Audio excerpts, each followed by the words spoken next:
বন্ধুরা, এখন বাজে হচ্ছে 11টা 10। হ্যাঁ, ওর কিন্তু রাতের খাবার খাওয়া হয়ে গেছে, মাছ ভাত। হ্যাঁ, এই আলুটা থেকে নিয়ে পালিয়ে এসছে। আমি বুঝলাম না আলুটা থেকে পেলো।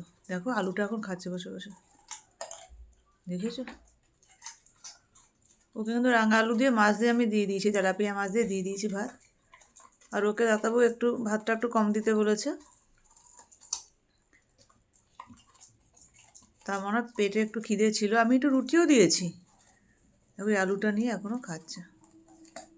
চিন্তা করতে পেরেছে? দেখো অবস্থা। এবার আমি যদি কাটতে যাই, ঘাউ ঘাউ করে আসবে আমার দিকে, ঘাউ ঘাউ ঘাউ ঘাউ করে চলে আসবে। একে দেখো, একে দেখো, দেখো আনারকলির মতো বসেছে, আনারকলির মতো। ও দেখছে ওকে আলু খাচ্ছে কি করে।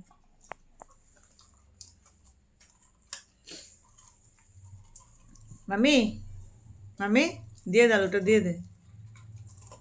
ইস, আমি না একদম চাইনি ওই আলুটা খাক। এখন একটু সেদ্ধ করে দিতাম, তাও তো কাঁচা কাঁচা কাঁচা আলু ওরা খায়, আমি কোনো দিই না কাঁচা আলু।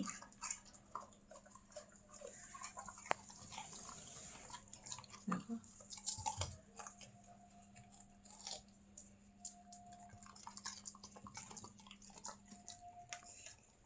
কি না চিবোচ্ছে। তোমরা মনে করছো খিদে পেয়েছে বলে চাইছে মানে চিবোচ্ছে, তা না। ও খিদে পেলে তো চিবোবেই, এটা ঠিকই। ডায়েটটা একটু কন্ট্রোল করার জন্য অনেকটা স্লিম হয়েছে ও। ঠিক আছে, এবারে দেখো ও কিন্তু সর্বদাই চিবিয়ে যায়। জুতো জুতো চেবানো হয়ে গেছে, রুমাল চিবিয়ে ছেঁড়া হয়ে গেছে।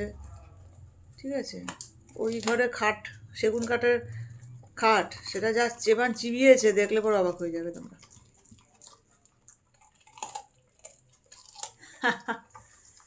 একদিন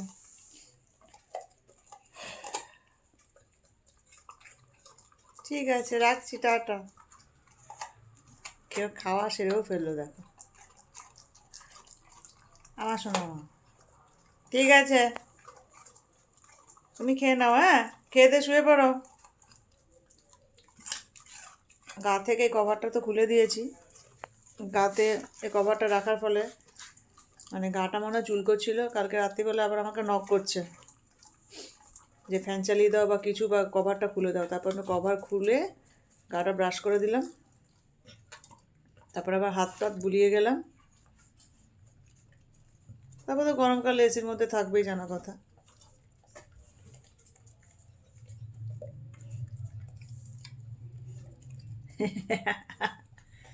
কি অবস্থা। আসো, চলে আসো এবারে। দেখো হয়ে গেল খাওয়া, ঠিক আছে।